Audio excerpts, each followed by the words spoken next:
Recording in progress.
Good evening, welcome to the council meeting of August 20th.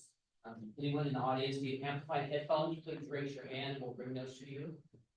Not seeing any, let's rise for the pledge, please. I pledge allegiance to the flag of the United States of America, and to the republic for which it stands, one nation, under God, indivisible, with liberty and justice for all. Danielle, would you give a roll call, please? Yes, I will. Councilmember Blush. Here. Councilmember Stearns. Here. Councilmember Gilmore. Here. Mayor Onisco. Here. Deputy Mayor Sherman. Here. Councilmember Sapp. Here. And Councilmember Gutierrez. Here. Thank you, Danielle. Does the council have any late changes to the agenda tonight? City manager? Nothing tonight, Mr. Mayor. All right. Council have any board reports to share? We will not. We're ready for reading the consent agenda. Danielle, will you please read the consent agenda?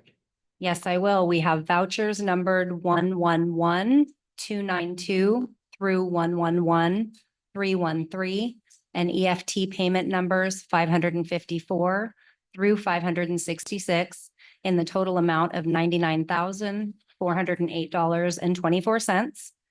Vouchers numbered 111, 333 through 111, 380, and EFT payment numbers 567 through 588 in the total amount of $360,710.16. Payroll warrants numbered 3992 through 3993 and 13039 through 13143. Warrants 111314 through 111332 in the amount of $537,359.94. Thank you, Danielle. Is there a motion to approve the consent agenda as read? Mr. Mayor, I move to approve the consent agenda as read. Second. All right, we have a motion and a second to approve the consent agenda as read. All in favor, say aye. Aye. Opposed? Motion carried. Council invites others to make comments on matters of business. Comments shall be made to the entire council, not individual council members. Please refrain from any personal or disrespectful remarks that create disruption of the meeting. If unreasonable disruptive conduct continues, will be asked for leaving the meeting. Danielle, we have anyone signed up for public comments tonight? Yes, we do. We have one person signed up, Dean Jewett. Good morning, lifelong Shelton resident. Always a pleasure to be here. I want to comment on your new statement that's all written out here that you have to sign before you come out and come up here to speak. We're going to call attention to the first, second, third one. Violent, threatening, or obscene language, content, or behavior. Now, does that mean prior to the gavel being hit, or does that mean after the gavel? You know, like when the mayor cusses out a concerned citizen. So, you know, drops the F-bomb threatening, you have police officers have to get in between each other. Or is it just it's just about the citizens and the First Amendment rights? You know, obviously I got the flag on because I care about our Constitution. So, you know, just look in the mirror and, you know, ask and answer that question yourself. I think we already know the answer to that. There's an article in the Journal that talks about the meeting. It's like 3 pages. I'm typically not a real big, huge fan of Gordon Weeks, but he actually did a really good article. You guys, if you haven't read it, especially some of the people in leadership, you really should, because it's a great article. It also goes on and we talk about some of the social media. There's some social media out there that has some 500 different threads on there. Has nothing to do with Dean Jewett. So imagine that. There's people are concerned about what's going on in our town, and they're kind of like a little bit sick and tired of it. So I think it's about time that we do something. And I'm not saying that things aren't getting done, but I'm not seeing the positive results. There has been city council people, there's been citizens. We've called in on one individual over by Safeway, I don't know, a dozen times. How many times? This is a question for you, question for Mark, Captain Patton. How many times does it take of a violation or somebody to call in? If there's 365 days in a year, and there's cars and trucks and people that have been violating your street camping ordinance, how many times does it take before we actually do something? So, I mean, in a year, there's 365 violations, 1 per day. I just want to make sure that there's individuals that are aware of what is called an anti-SLAPP law. Look it up. Basically what it is it protects the First Amendment speeches of an individual that a lawsuit might be filed against or threatening to have a lawsuit filed against them. RCW 4.24.510. Look it up. Mark, write it down, please.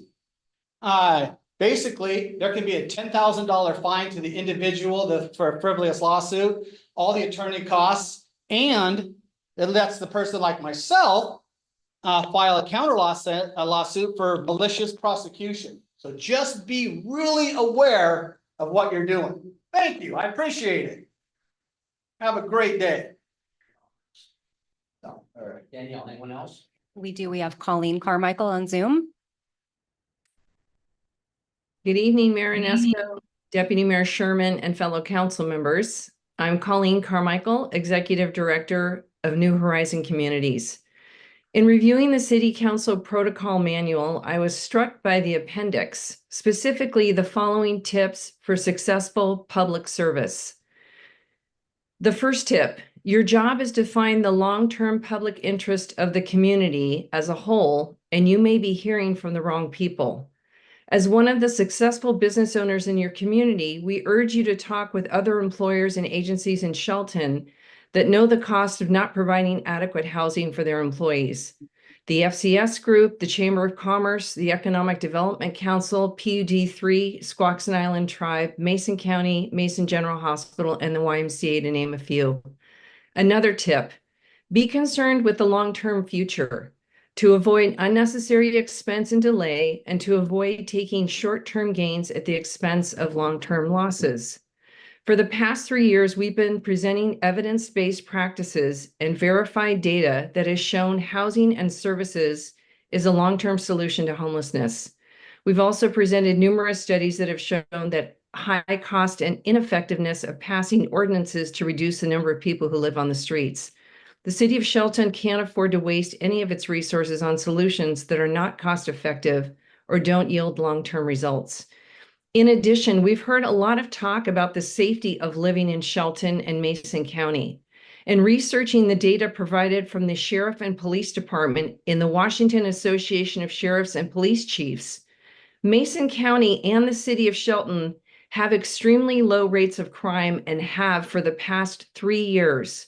Both the police and sheriff departments have demonstrated they are effective in doing their jobs. Crime is staying low, but the number of homeless continues to grow every year for the past 3 years. It is irresponsible to listen to fear without checking data to see if there's any truth to what is being expressed in public meetings. The city council has been quick to respond to the needs for more public safety by using sweeps and citations to move homeless people out of Brewer Park and other downtown areas. You have not responded as quickly to the need for more housing and services. It is a fact that the homeless count continues to escalate the past 3 years, but the crime rate doesn't. What other data would you need to see to make you support more housing? If data and research has been verified from outside sources is not enough to make you act, your actions tell us that you are making decisions based on bias and fear and not based on what is best for the taxpayers of Shelton. Thank you. Thank you, Pauline.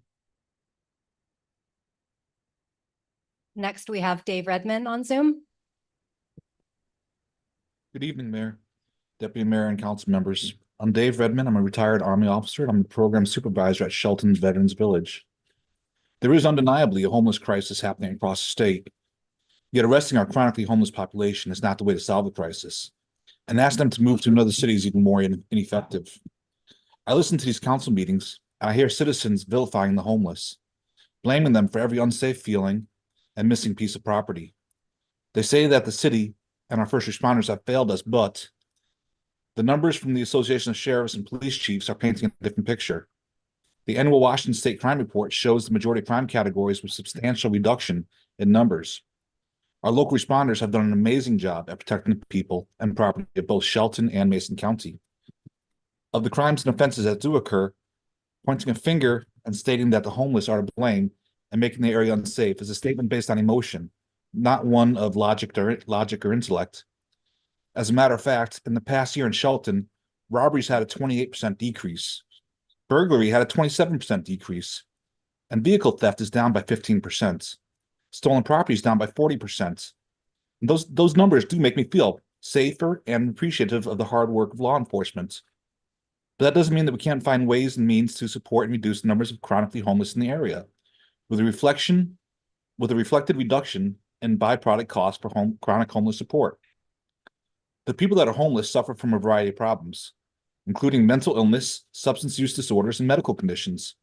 Without stable housing, they cycle in and out of emergency departments, inpatient hospital stays, psychiatric centers, detoxification programs, and jails, resulting in a high public costs and a poor health outcomes for individuals, including premature death. Fortunately, there is a proven solution to fight chronic homelessness and the problems: permanent supportive housing, which pairs affordable housing with case management supportive services, and has been shown to not only help people experiencing chronic homelessness to achieve long-term housing stability, but to improve their health and well-being. Investments here have decreased chronic homelessness by 30% since 2007. Numerous studies, many conducted recently, have sought to document the costs and benefit of supportive housing in the U.S. The majority have documented how permanent supportive housing reduces the use of publicly funded crisis services to include jails, hospitalizations, and emergency departments. As a permanent supportive housing property manager, I've seen firsthand the benefits of the program. We have enabled our residents to complete college degrees, rejoin the workforce, start paying taxes, get married, and improve their position in society. Simply moving a person to a different city is not humane and does nothing to help the problem. The only thing that does is to drive up the administrative costs of shuffling people around and cleaning the area up afterwards. Isn't it more cost-effective to put solutions into place rather than to revisit the same problem over and over as each city pushes its transient population back and forth? Thank you, Dave.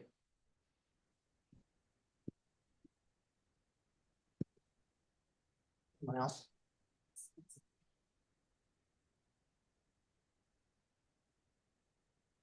There he is on screen now. Jeffrey?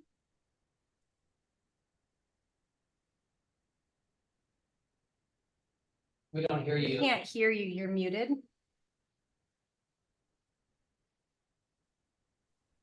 that There we work? go. Excuse me. I can't find the thing to raise your hand here.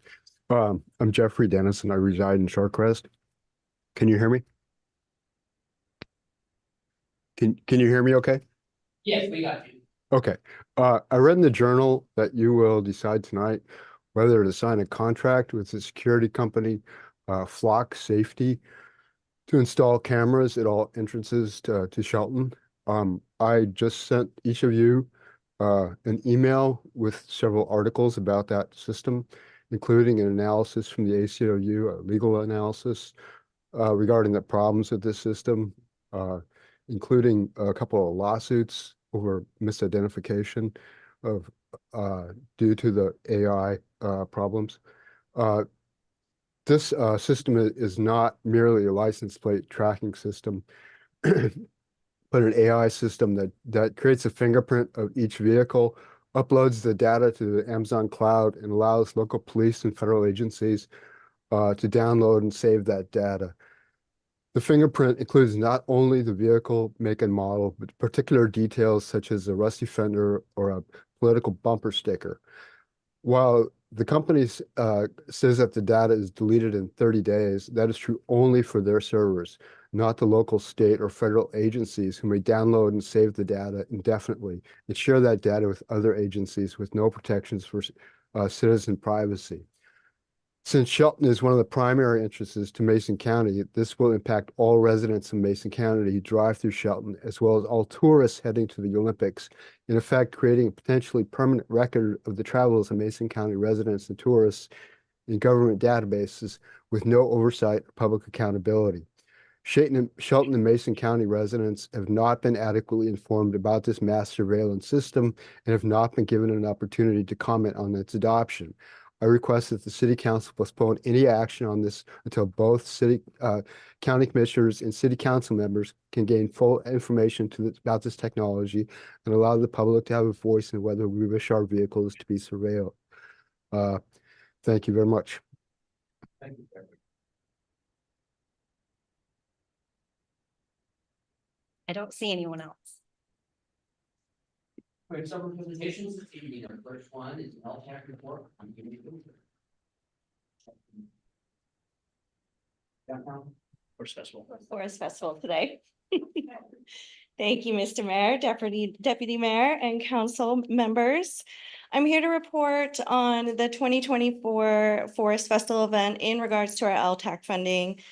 We celebrated a milestone this year. It was our 80th anniversary. And with that, we wanted to step things up a notch. Smokey's birthday party was added to Friday evening of the festival because Smokey also turned 80. And we were amazed at the turnout of this new event. I'm going to talk a little bit more about that later. We also created banners of all 80 Forest Festival queens and displayed them in businesses along the parade route. This was a huge hit, and we look forward to this display again over and over and adding to it. We felt it really spruced up downtown and got people more excited about the event. Additionally, for the 80th celebration, all past royalty members were invited to be part of the parade. We had 55 people take us up on that offer, many of them coming in from out of state or out of county. And they all got to ride on the floats and walk in the parade, and it was pretty amazing to see them all. Here's a quick report of each event. Goldsboro Creek Run happened Saturday morning, June 1st. There were over 140 entrants. Entrants not only came from Mason County, but Thurston, Cowlitz, Kitsap, and Pierce. The firefighters pancake breakfast fed almost 600 people, which is up 115 people compared to previous years. The Paul Bunyan Grand Parade saw 97 entries, which was definitely our biggest parade in a long time. Entries came from all over the area, including Port Townsend, Port Orchard, and more. The parade's pre-show of the Family and Pet Parade and the Tenino Motorcycle Drill Team are always fun to watch as well. We had 65 vendors between Saturday at Loop Field and Sunday at the car show, which was an increase from last year as well. And at least a quarter of those vendors traveled from out of county to visit us. It's estimated that roughly 3,000 people attended the logging show. Our vendors stayed busy the entire duration of the show. Forest Festival is now paying a production company to put on that show as Steel Timber Sports reconfigured their own competitions and are no longer doing some of those smaller shows that they bring to the area. So that's an added cost for us that will continue. Our carnival was well attended. Shelton also benefited from the cancellation of another event in the state. And so our carnival showed up early. So we got an extra weekend with them over the Memorial Day holiday. It's one of the best years for the carnival in history. The Carnival Company loves the location we're in, being right off the highway. It attracts a ton of people. So it's always very busy for them, which is awesome. Rock in the Forest at our community credit union was Saturday evening.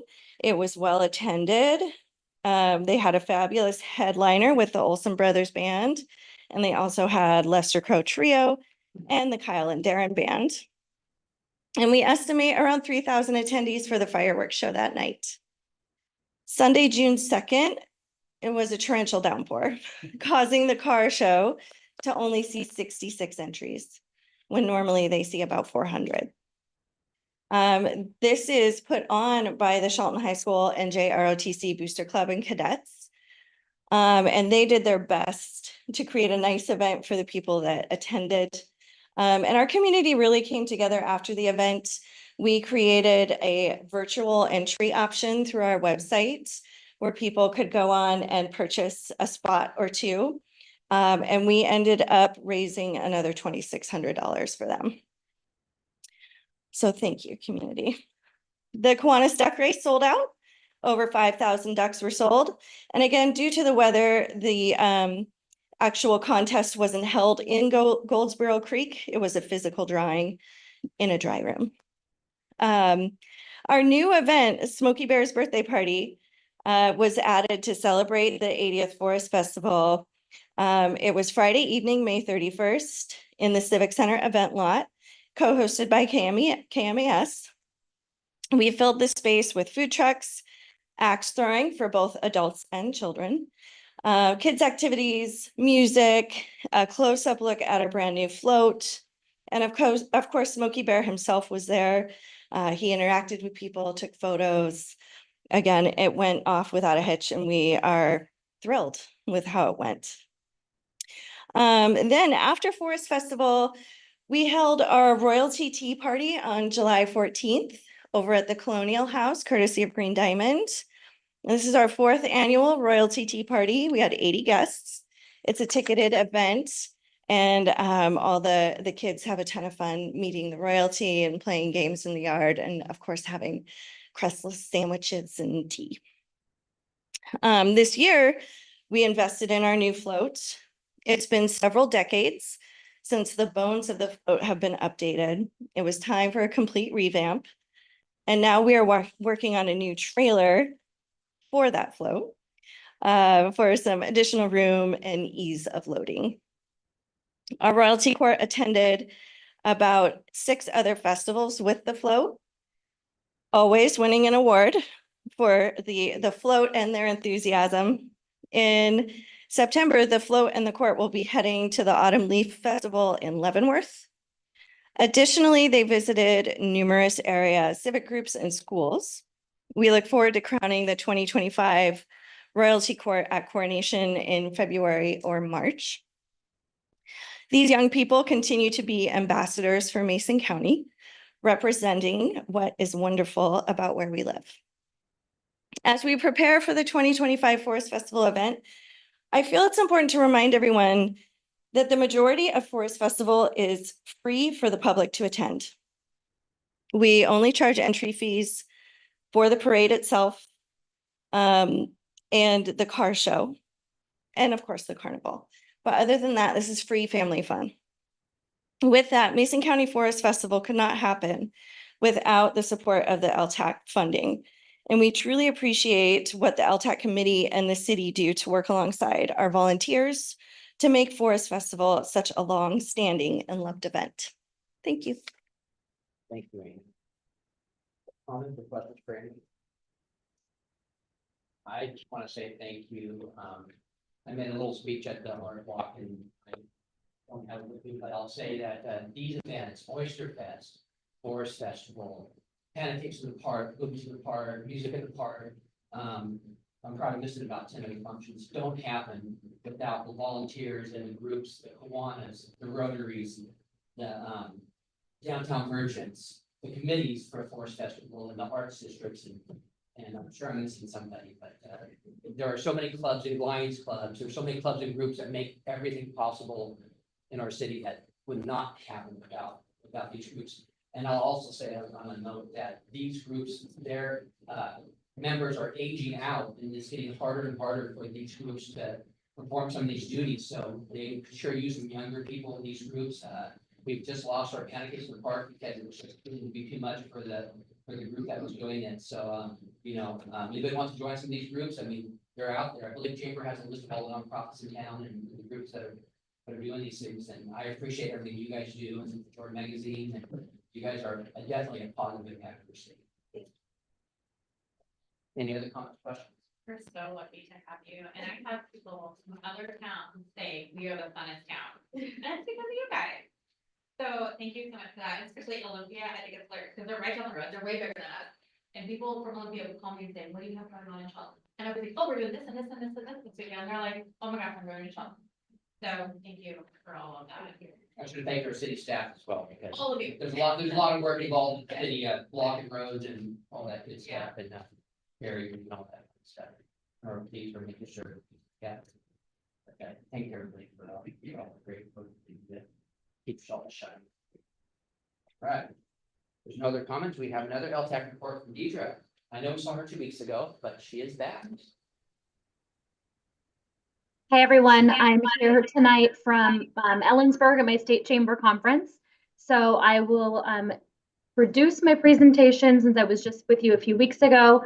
But if I may share my slides, Mike, I can go ahead and pull that up and save you one presentation.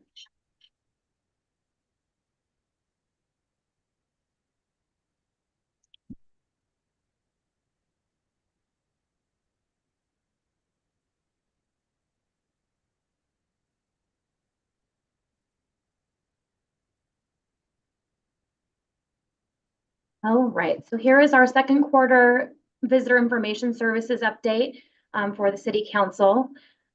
First here, I wanted to share with you, and I know this says January to March, but this is actually April through June, our year-over-year visitor counts and pass sales. And we include both our visitors at the Caboose downtown and the chamber office, but also at our Hoodsport Visitor Center. And again, I want to thank the city for their support of the services overall, because as we know, a lot of folks are coming to our area to visit the national park. And that is really the center that sees the most traffic. And so being able to direct folks to local services, places to stay and shop and eat helps us to drive people into our downtown and into our business community. So if you see here on the report, we have more folks being served year over year. 2019 pre-pandemic, we're about 833 visitors. This year for the same quarter was over 2,600 visitors. We also have here the Facebook pages that the chamber runs. So both the Chamber of Commerce page itself and our Hood Canal Visitor Center page, which does a lot to get news out about really time-sensitive information in the area. For example, right now, the Browns Creek fires that have been going on and the hiking areas being closed has been a huge impact to the traveling public. And so working with our connections within the Forest Service and National Park, the rangers do an incredible job of sharing information with our volunteers. And we then share that out. Also things that are going on in the area, whether it's the pier or things happening at the Hoodsport dock or down at the Shelton Marina, it gives us an opportunity to redirect folks to other local activities. Within the Hood Canal Visitor Center, we of course see folks from in-state, Tacoma, Olympia, Allen, and Seattle, but we have also seen a lot of folks from out of state over the summer, Minnesota, California, North Carolina, South Carolina, Utah, and Oregon being the most popular. Hawaii and Canada, we've seen most from overseas, but we've also seen quite an influx recently from our European visitors. This just gives you a quick look at April through June, our Google business profile, which of course has reviews from the public about their experience there. and what they're looking for. And you'll see a lot of times they're looking for information about Lake Cushman, they're looking for the ranger station, or just visitor center.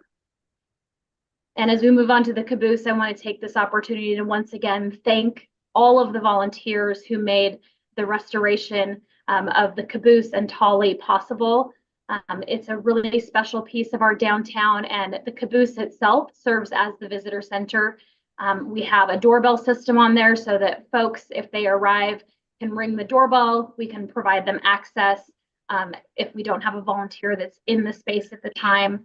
And over the years, she'd gotten really well worn. And so as we started having conversations with the city and with Explore Hood Canal and looking at the Historical Society's plans and what we could do to really make this not only in good working shape and functional, but again, be a really beautiful homage to our timber heritage, it was important to us to start looking at those options.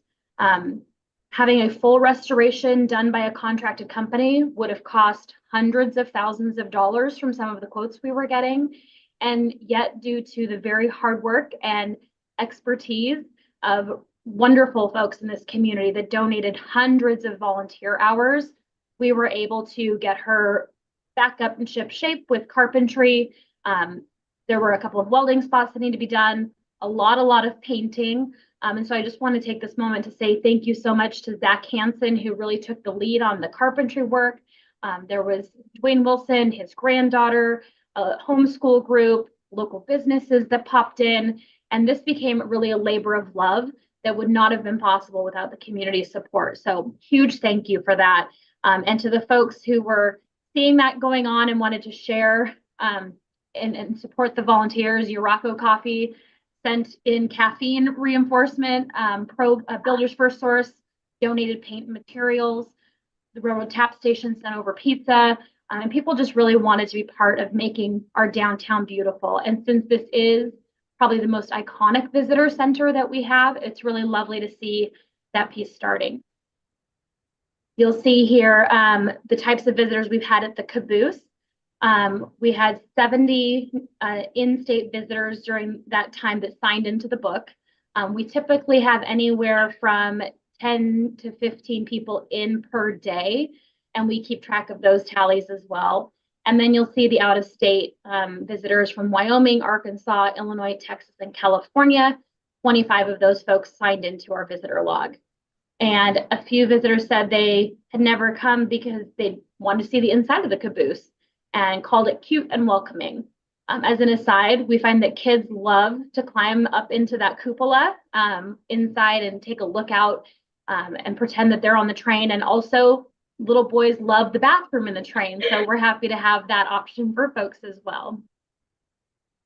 Here is our Google Insights for the caboose itself during that period. We saw about 1,400 Google searches for the visitor center. And again, looking at those keywords, some people were specifically looking for the caboose, but typically it's folks looking for attractions or visitor centers in our area. And largely because we've been able to extend our hours, we have an amazing summer intern who was willing to come in and work some of the special events that we have. So even though our contract with the city only has hours during the weekdays, we wanted to make sure that we had a presence when there would be visitors in town on the weekend. Of course, we always have access to Explore Hood Canal and an amazing array of resources there. But Katie was willing to come in and work during the Forest Festival, the Downtown Car Show, and some other special events. So during Art Walk, the chamber office itself was open, which is an auxiliary visitor center. And so being able to augment our contracted service hours with some additional time hopefully caught us even more folks coming through and wanting to know about the area and what they could do. And Katie, who's an intern with us, of course, is gaining skills within business operations and hospitality, but also as a hometown girl has great experience with what their favorite things to do are in the area and can help navigate folks to really timely and valuable information. And that is all I have for you today on the second quarter LTAC report. I thank you all for your time this evening. Questions for me? Again, thank you, Deidre, and the chamber for all the hard work you do as well. Do you know how many attended your business expo downtown? Oh, goodness. We estimate that we had over 3,000 people attend that event. That is something that, of course, is not funded by lodging tax, but we do have a lot of visitors that tend to show up for that. It was our largest from a vendor perspective. We had over 100 individual registrants. So about 30 more booths than last year, and it continues to grow year over year. And huge thanks to Danielle and the Public Works team and everyone from the city who helps us make that happen, because those special events really do help highlight all the amazing things we have going for us here in Shelton and Mason County. Again, thank you, Deidre, and Nate, for all the hard work you guys do. I know it's a lot of work to put this stuff together. I'm sure there's multiple meetings throughout the year to plan a parade and car shows and everything else. And on a separate note, the NJ to ROTC, they normally make around $8,000 for that car show. It's their biggest fundraiser they do a year, and that's how they pay to go on their trips to for meets, their meets. So that's really hard for them. I didn't know that set aside. I didn't see it, so I would definitely be donating to that as well. But all right, we will move on. We have one more presentation from Mike Giddens, our finance director. Thank you, Mayor, Deputy Mayor, and members of council. Believe it or not, we have 50% of the year represented here with the June financial report. It's with that 50% kind of look at the city's funds. It's a really great spot. We've been using it for budget development because it's that nice way to kind of look and see, okay, if all expenses, were equal, which we know they aren't all. Many of them can be. It gives department heads and other cost center managers a nice place to look at their budget and say, where are we at this 50% mark? On page 1, I'm pleased to show you that, we have a favorable variance in the general fund. I'm gonna keep my remarks kind of brief on this tonight because next week we have a look at the 2025 budget and we'll use this as a reference. But to highlight some parts of it, that revenues exceeding expenditures was really not expected. It's certainly not something you turn away. I'll take you through a few of the things that have happened on that a little bit later in the report.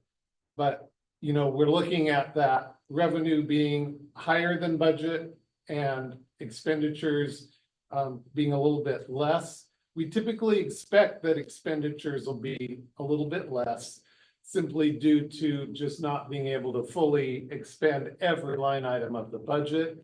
That amount, just over $255,000, it represents about a 2% savings, if you will, which is pretty much where we would want it to be. We certainly would hope that it's not much higher than that because, that means there's some parts of the budget that either aren't being expended well or we're not planning well. Sometimes there's a reason for that, but, I bring that up because our margins are pretty lean.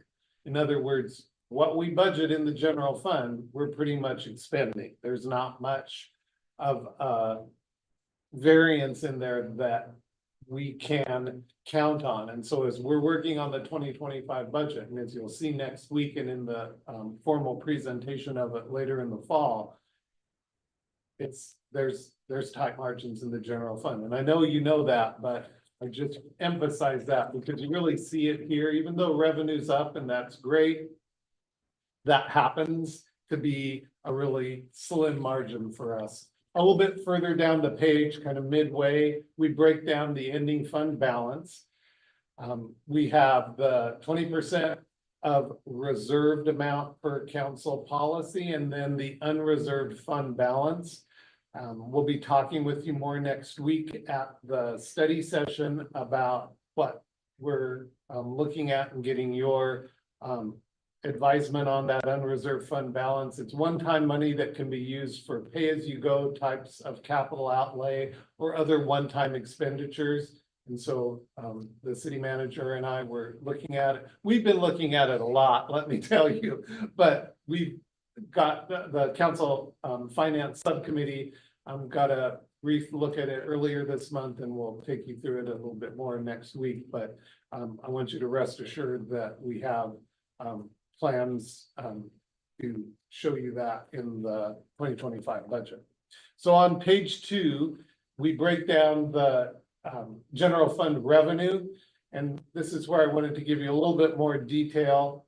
You know, the positive note is if you look at that, from my perspective, is that we're realizing the revenue. We're projecting that it's going to be fully realized or in most cases slightly above, which is what we want. There's a couple of cases where it's a little bit more over than you would think, and so I wanted to give you an explanation for that. In the miscellaneous revenue line, so you'll notice it's over 200, or we're estimating it'll be over 211%. A large part of that is we received $162,000 in opioid settlement dollars that the city signed up for. And then our investment interest, and I think I've mentioned this because of the way public funds are invested right now in the local government investment pool, they're earning unprecedented interest rates because of that kind of inverted way the interest rate structure is right now. It likely won't continue, but those are the two reasons that miscellaneous revenue is higher than certainly we expected or budgeted for. And then intergovernmental revenue is, you'll notice we're estimating it'll be a little over $140,000 positive, and that's simply some grant and one-time allocations that we didn't budget for. Some of those we may include in a supplemental budget later, but we're certainly never going to say no to grants that develop during the course of the budget year, but that's the reason that that's a little bit over. So, you know, those two lines in and of themselves are a big part of that overage. It's explainable. We're, you know, the opioid money we'll talk to you a little bit more about next week at the study session. It's very limited on what a city can spend it on, but we're accounting for that separately, but it does go into the general fund. And so I want to point that out. Otherwise, let me skip down. The rest of the report is pretty usual and customary down to page 7, where we have the estimated fund balances and where we're looking at things being at fiscal year end. You know, this again, we're doing the best we can to estimate where things are going to go. Our other directors, superintendents, others are helping us a lot because we don't always know in finance what projects are actually going to come to completion. This is kind of that pivotal time though, where we need to really be looking at it so we can say, okay, what aren't we going to get done? Where's the ending fund balance going to be that we can use towards 2025 projects? So as you look at this, this is finance saying, okay, if everything we're done that we're budgeted, this is where we're estimating the fund balance to be, so that we're doing a check on that and making sure we're adhering to policy and that everything looks good. We'll probably be making some changes to that, in particular as some of the departments take a look at what they reasonably can and can't get done, what didn't come in maybe by way of grant money or something like that. So we'll have more updates for you, in particular on the first study session in September. You hear on the capital improvement plans, and that will have some more updates in there as well.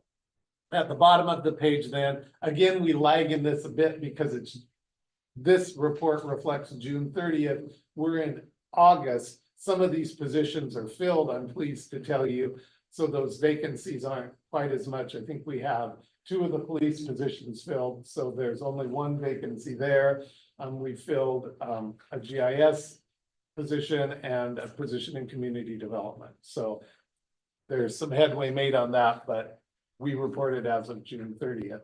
And then on the remainder of the report, pages 8 through 12, it is an overview of the citywide funds showing budget, the revenue, and then expenditures, starting with the general fund and moving through each of our city funds so that we're being transparent with you and the public on where we stand at the end of June. I'm happy to answer any questions, but again, we'll be back with a lot more next week in your study session on budget. Question. Two, can you explain to me the -30.9 under fines and penalties, what that means? Sure, so that just means that in that category, let me get up to page 2 here. On that category, we're estimating that we're not going to collect all that revenue. So that's largely, each of these categories has so many things in them. It includes, citations that police write, it's other things from municipal court. But given kind of where our revenue is through June at 37,340, we're estimating that to come in at just over 63,000. For the 2025 budget, I'm lowering that expectation a little bit because in looking at the last, take fiscal years since COVID, so 21 through 24, we're historically under collecting there. So to give a little bit better prediction on that, I lowered the budget, and you'll see that as the 25 budget rolls out. Thank you, Mike, and sure that we have a different conversation with you, your staff, city manager last year, and all the department heads put their heads together to put us in a better position this year. Thank you.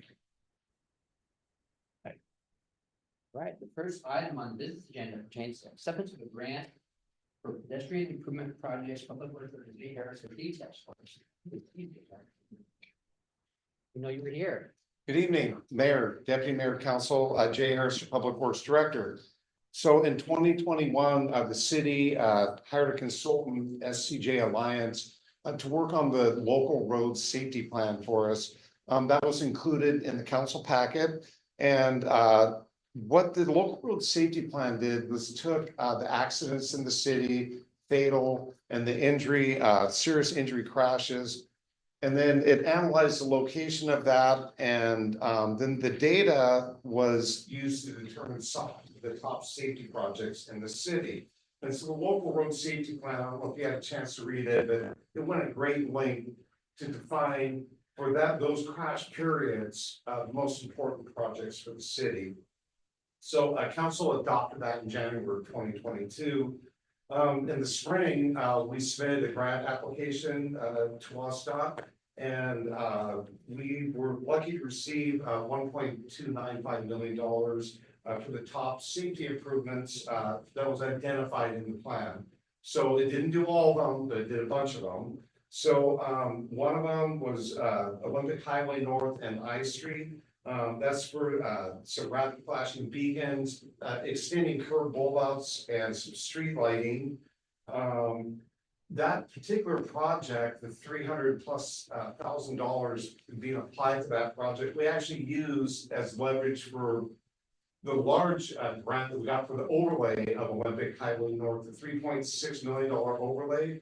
We used this grant to leverage another grant to keep city funding low for that. And so we're actually combining these two projects. So the Olympic Highway North project and all projects that you see in this systemic pedestrian improvement, that's what the state calls it. The first plan was local road safety plan. That was the study. The grant that we're awarded is systemic pedestrian improvements. So all these projects are going to be done with the same contractor that's doing Olympic Highway North. Because what happened was these are federal funds, and it federalized the WSDOT funds that we got for Olympic Highway North. A little complex, but when you do this law, you get it figured out, right? So it was another project that we got, so there was 4 of them. That Olympic Highway South and Bellevue Avenue. That's right by Shelton Outfitters. There's a sidewalk that needs to go in on the other side, and some reconfiguration of crosswalks and that sort of thing, and some rapid flashing beacons to make that safer there. And then another project down Railroad and 3rd. And so that will sort of space out the pedestrian crossings, the flashing crossings on Railroad Avenue at about 3-block intervals. So that was Railroad and 3rd to do some flashing beacons there and some curb ramps. And then, the last one was to just look at the signal at, Railroad and Seventh up here. And, look at some, left turn improvements where you actually have a left turn arrow, a protected left turn movement. You're getting people backing up and some congestion there. So there's a study that's gonna be done on that. So, we're working on an engineering consultant right now, putting out an RFQ for the Olympic Highway North project. That's comboed with all of the projects that I just spoke of. The goal is to get the design done and, out to bid, later next year. And be constructing in the early spring of 2026. The largest impact is gonna be Olympic Highway North, pavement. For the whole corridor, you'll see it's somewhere around, B Street, C Street is where the last project ended, all the way to Wallace Nealon. And, we're looking at, K Street signal and, cause it's sort of an interim temporary signal, some better street lighting. Some driveway approaches that need to be replaced, some that need to be removed that aren't necessary, that sort of thing. That is the end of the staff presentation. Thank you. Do we have a motion? Mr. Mayor, move to place the grant acceptance resolution for the Systemic Pedestrian Improvement Projects Grant on the council consent agenda on September 3rd, 2024 council meeting. Right, comments or questions? I'm happy we got at least 4. I'm trying, well, this is extensive, but at least we got 4 of them. Great job getting the grants. It's interesting, we're looking at putting a turn signal on Seventh and Alder. We took a turn signal out of Seventh and Railroad, and we took one out of Seventh and Alder, which I think that should go back in. I think I mentioned that in the past. So when you're going towards Alder, there used to be a left turn there. So now, if you got one car wanting to make a left turn and 3 wanting to make a right turn, then the 3 there is sitting there waiting for that light to be green. So I think we should put that actually back in. We took it out because they said they were warranted, but There was actually another reason too, that the trucks coming down the hill swing into the left turn lane some. And, that they feel that left turn, it didn't meet warrants, and so that would accommodate a few larger trucks to make the corner. We'll evaluate that again. 7th Street is coming up in the capital improvement program. The design is 2026, I think is the certain design of that. And so, we'll look at all the signals, and I'll be going from, Goldsboro Creek all the way up, to Alder Street. So we'll look at that at that time. great job, getting the grant. Any other comments or questions? So always happy to see infrastructure projects that'll make it safer and make the streets more drivable and more livable here. So thank you, Jim. You're welcome. All right, we have a motion to second to place resolution number 1343-0824 on September 3rd, 2024, council meeting consent agenda for further consideration. All in favor, say aye. Aye. Opposed? Motion carried. We have another one from Director Harris. Yeah, so good evening, council. So the second grant acceptance is, for the railroad crossing removal improvements. The city, received, the Simpson Railroad, some time ago. Mark, it was about in 2022, I think is when we received that from them. As early as 19, I believe, yeah. Yeah, so, anyways, we, received that. Bunch of railroad crossings came along with that. The one on Railroad Avenue was removed by city staff, and then the project sort of smoothed that all out when we redid Railroad. Up on Coda, we, pulled out, that also.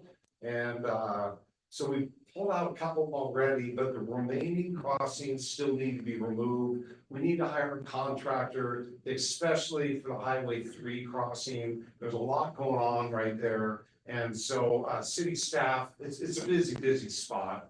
And so, this particular grant that we have applied for will work at the crossing at SR3, the one over here on 7, and then all the way up at Holbert. That's sort of the entrance to Franklin and Miles Sand and Gravel up there. That, those 3 crossings are funded for removal. That's, design and construction. And so, your action tonight, to move it forward to the next, for the action agenda, will allow staff to begin putting out an RFQ for a designer to design those. We're gonna release that RFQ at the same time as Olympic Highway North. It might be the same engineer, it might not be, it'll be a separate package, so going out. Do we have a motion? Mr. Mayor, I move to place the grant acceptance for the resolution for the railway crossing removal grant on the council's consent agenda for September 3rd, 2024 council meeting. Second. Right. Comments, questions? So I just wanted to say, as part of the Shelton Public Parks District, all the members are excited about creating this next step in connecting our parks and making the city more walkable and livable.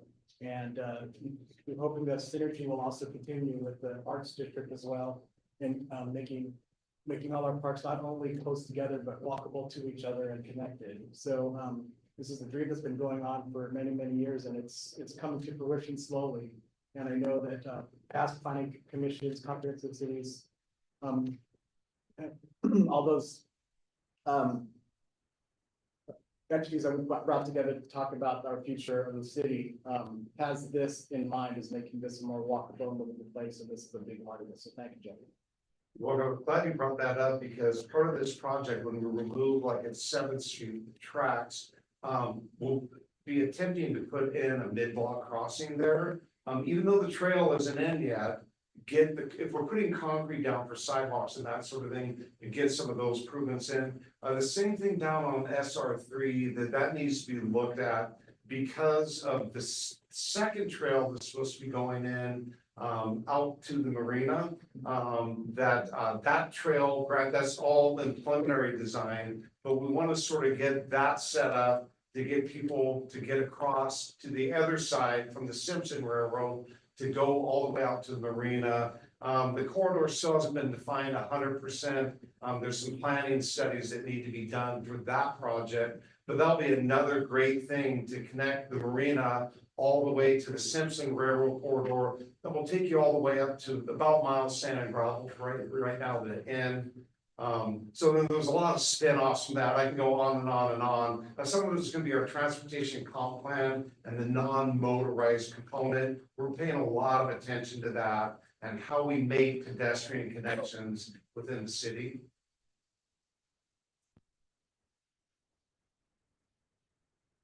Okay, we have a motion and a second. Thank you, Jay. We have a motion and a second to place resolution for 1344-0824 on September 3rd, 2024 council meeting for further, or for consent agenda for further consideration. All in favor, say aye. Aye. Opposed? Motion carries. All right. Now under action agenda, city manager, legal information for us about the rotating art gallery. Thank you, Mayor, Deputy Mayor, Council.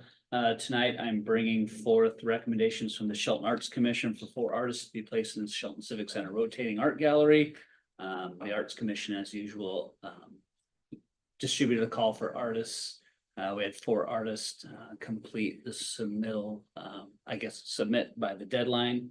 And that was juried on August 6th. I think there's a total of 13 pieces up for consideration in various mediums. With your approval tonight, the art would be installed on September 3rd and in place through November 29th. Want to recognize, I think, the mayor's theme tonight and the volunteers that serve on the Shelton Arts Commission to make this event and other events happen. Amy Cooper being a member of that committee as well. We'll just continue praising Amy here for her efforts tonight and serving on the Arts Commission as well, because I think this is a really important effort that adds art to our community and our public spaces.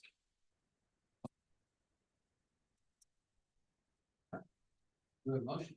Mr. Mayor, Public comment. Any public comment? Right, now do we have a motion? I move to approve the Shelton Arts Commission recommendations for placement of the Civic Center rotating art gallery. Right, comments or questions?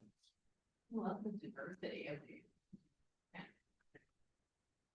Thank you to the Arts Commission for always recommending us such interesting art.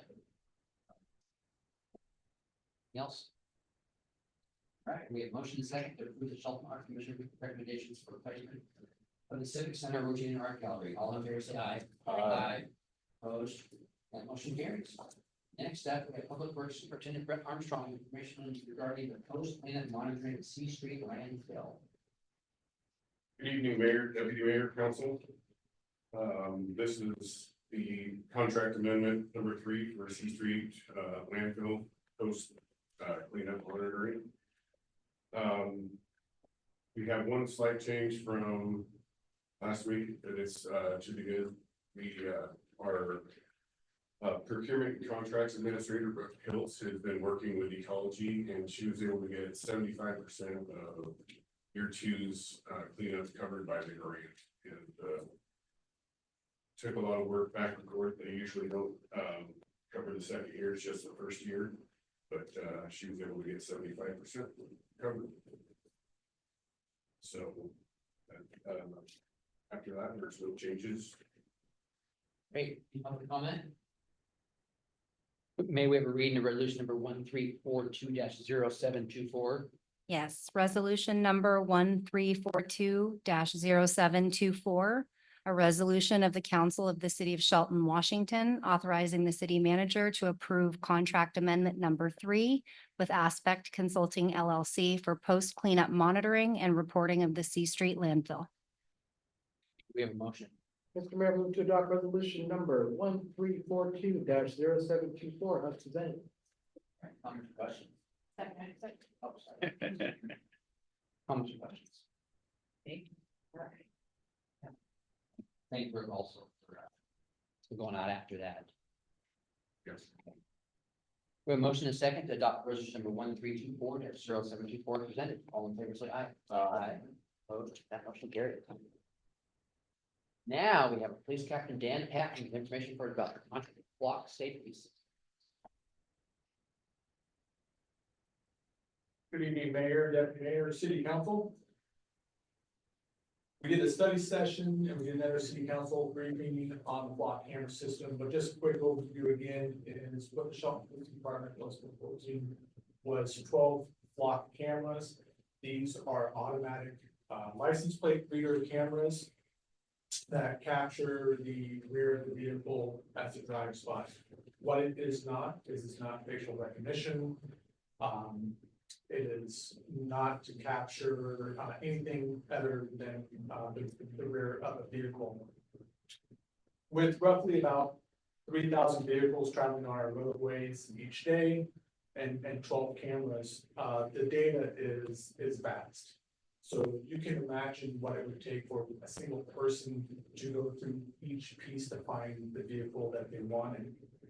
In this case, if the vehicle is stolen and it passes that camera, our police officers are notified, should be within 30 seconds via app on their phone or via internet connection on their mobile computers and their vehicles. They're notified within 30 seconds. Probably less time than it would take me to actually run the license plate myself and get that returned. We all know that criminals steal vehicles to commit other crimes.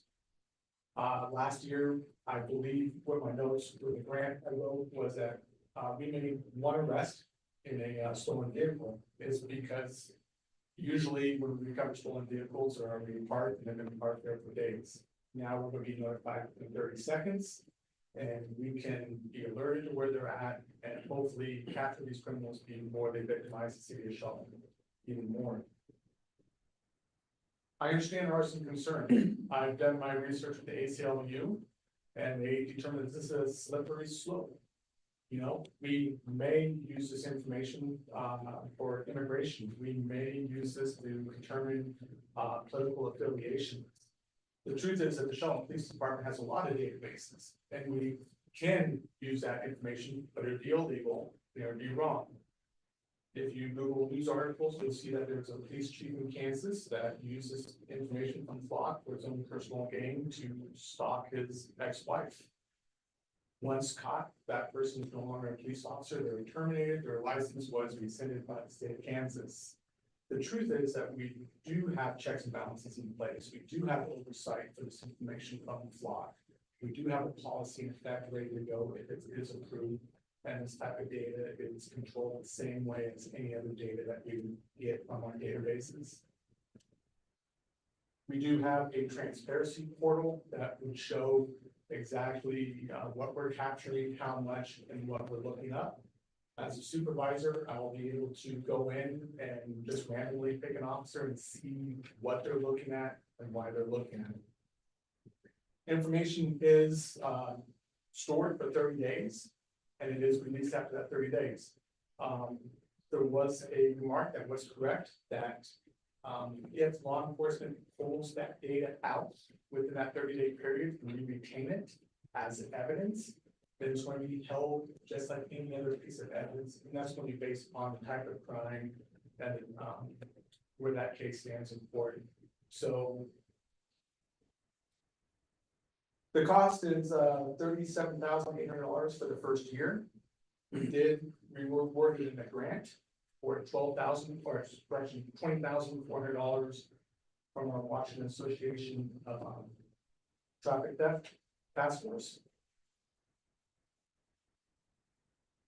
And that is specifically for the use of block cameras. That's what we use it for. So if we don't move forward with the purchase of block cameras, then we will not be using that grant money.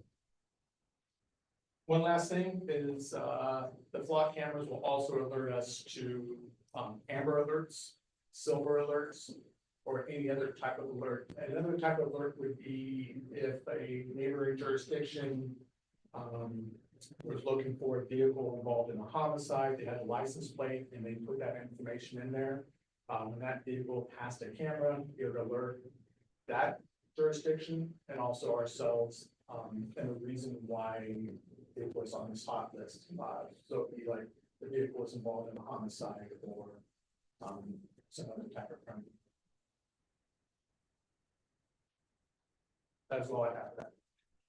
Right. Danielle, no one's ever public comment tonight. No. Right, we have a reading of resolution number 1346-0824. Resolution number 1345-0824. 6. 1345. Oh, am I? Next one. Oh, I am on the wrong one. I'm so sorry. Okay. Resolution number 1345-0824, a resolution of the Council of the City of Shelton, Washington, authorizing the city manager to approve a contract with Flock Group, Inc. for license plate recognition system.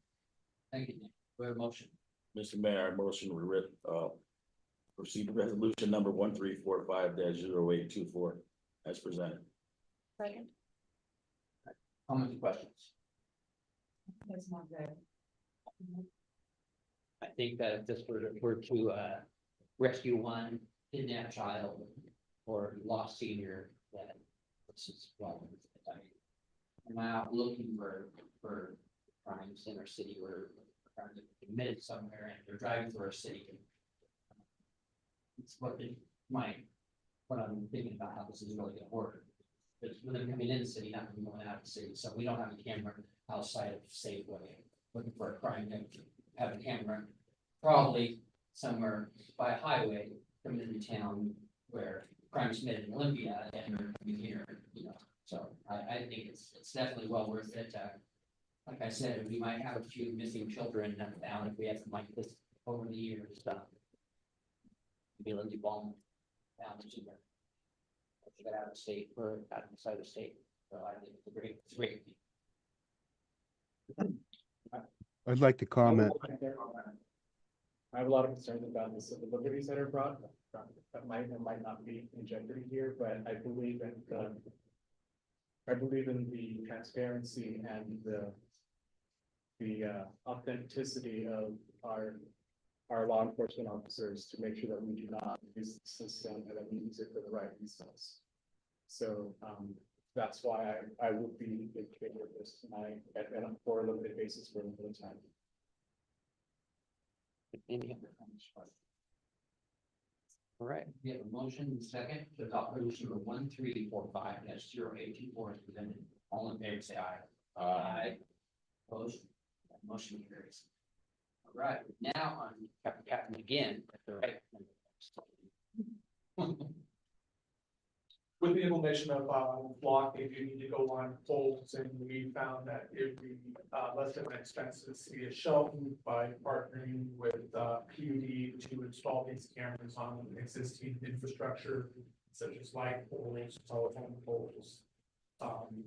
And so we identified and believe that nearly every single one of these can be placed on pole at no additional cost to the city of Shelton.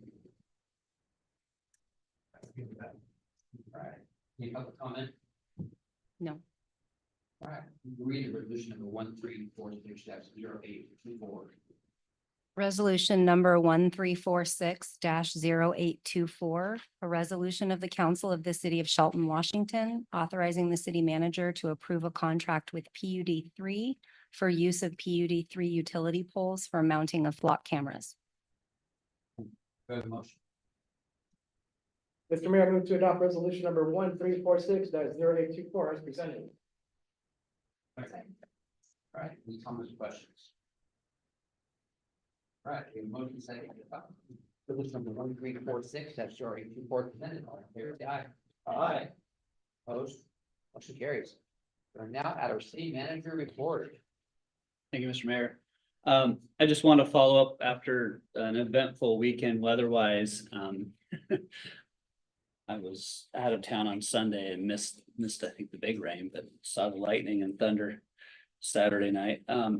I'm pleased to report that we haven't received reports of any major damage. We have received some reports of some homeowners that have received a little bit of intrusion of water in their basements or something like that, but nothing major at this point.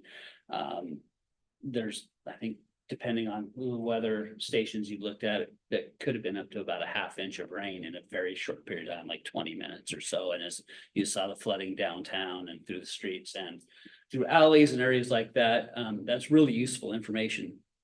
It's good to have that information right now because as we're nearing the development of our future stormwater comprehensive plan, we can understand where these impacts are occurring now and how we can address those in the future. So it's nice to have that information disseminated to the city if we don't have that already. Since it was a weekend, we did bring staff in to address some of the issues, but we didn't have our full staff in. So we're certainly interested in public reaching out to us and letting us know if there was an issue that we can address at a future date. There obviously is a lot of areas where gravel or beauty bark or debris got moved into the streets, and we're doing the best we can to do that. We have street sweepers out on the streets. We're trying to address that as fast as we can, but it just simply, can't happen overnight. And we understand the concern. So the city's civic engagement app is a great place to place those for review and prioritization. If it's a public safety issue, we'll deal with it right away. If it's an aesthetic issue, it gets moved down the list, obviously. When you have a city this old, quite often there's not conveyance systems that move the stormwater in an event like that, and there probably won't be. We have dry wells in a lot of areas that don't convey water anywhere. It just is meant to infiltrate it into the ground. Some of those have been there a number of years. They might not be functioning as appropriately as they could after time, but they might just not be able to manage that amount of water in that shorter period of time as well. It's just a fact of the matter. So we'll do the best we can to address these. Again, we've got a maintenance program for all of our catch basins in the city through our phase 2 permit that we have to manage the Department of Ecology. Yeah, I have to say, I've been here 45 years and seen a lot of rain in my 45 years and never saw so much rain in such a short time than I saw on Sunday. It was crazy. I mean, we have rivers everywhere, even up in the Highlands, we have rivers, and I never saw the water go so far inland downtown before. I mean, it went all the way like to almost 3rd Street. I mean, that's went pretty darn far. So I think we survived it, and I hope we learned some stuff. If the like Mark said, if public has any videos that you can send, the Facebook videos we can't really send via text or email, so you send them directly maybe to the city, we can get them. And I think it's as simple as maybe just the location as well. This is location, we saw an approximate description, at this intersection, there was a foot of water or something like that. And we can add it to our list for future reference as well. A lot of videos, Yeah, you know, that tends to clog up the system. We're probably not gonna view those completely. We just don't want, we don't want multiple, you know, videos of the same location sent, but certainly some information, some communication is great. We didn't see a big impact out of the treatment plant because it was a short term event. The ground's not highly saturated, so you didn't get a lot of that inflow into some of the older pipes as well. So, and then Shelton Creek, Canyon Creek responded fairly well. We didn't see those crest over the riverbanks as well because of the time of year that we get those. I was happy to attend the Washington City Managers Conference last week, so I was gone for a couple of days, as you know. I think there's a lot of value in talking with peers across the state and understanding what they're going through. The more you talk to them, the more you realize we're not necessarily unique here in Shelton, that we're all dealing with some of the same challenges that are happening across the state, and there's some opportunities for improvement that are happening there. But I think there's also a lot of good things that are happening in here that I can contribute to some of those city managers, and they can take forward to their communities as well. So it's a nice opportunity. I appreciate the council allowing that of me. A couple of the sessions we had, one was from AWC, the Association of Washington Cities, and pooling efforts for insurance, particularly. As most of the council knows, our liability insurance has doubled over the last 2 years. We're now paying over $1 million for liability insurance each and every year. That doesn't come with a reduction at any time. We don't see that reducing over time. It continues to increase year after year. Our medical insurance and our benefit packages that are provided to employees, they're anticipating a double-digit increase. We won't see a double-digit increase, but we'll see 7 or 8% across the two platforms that is offered by AWC. We reduce that by having a wellness program the city employees participate in. It reduces our commitment to that healthcare insurance by 2% annually. So we really encourage our employees to take care of that program. And then there's high deductible programs that employees take advantage of, and that reduces the cost to the city as well. So we want to continue being creative as much as we can. AWC is a large pool, 218, I think, members within that. So they do the bargaining for us, right? They address that and work on behalf of all the member cities. Some of the major impacts that they're seeing, at least on the cost of insurance, is prescription costs. They continue to increase time and time again. They show the top 10 impacts to both Regents and Kaiser, which are the two healthcare providers. And there was some cancer patients that were in the millions of dollars over the last year in just medical prescription costs. So it's a large impact on those funds and the services that are provided from AWC. Great information about artificial intelligence and how it's being utilized particularly in communications in certain cities and communities. Pasco's kind of on the cutting edge of that. They certainly have policies and parameters around that, but I think there's opportunities there to create some efficiencies within the city of Shelton, particularly when you don't have a large staff, that there's some platforms out there you can utilize. We can integrate some of these newer technologies to help us out in some of the functions that we have throughout the community. Again, communication was a large theme, addressing misinformation and disinformation in your communities, and when to address that and how to address that, and best platforms. Certainly there's larger cities with large communication departments of multiple people that have a lot of resources and can dedicate that there that we don't have. But I think there's takeaways that we can bring to the city of Shelton here and address that as well. Let's see. Tomorrow, seminar, I think you got the information last week. Many of the staff are attending a seminar at Washington City's Insurance Authority on some of the recent legislation for unhoused populations as well. So I'll have a report on that later this week. And that, I think, is all I have for you tonight.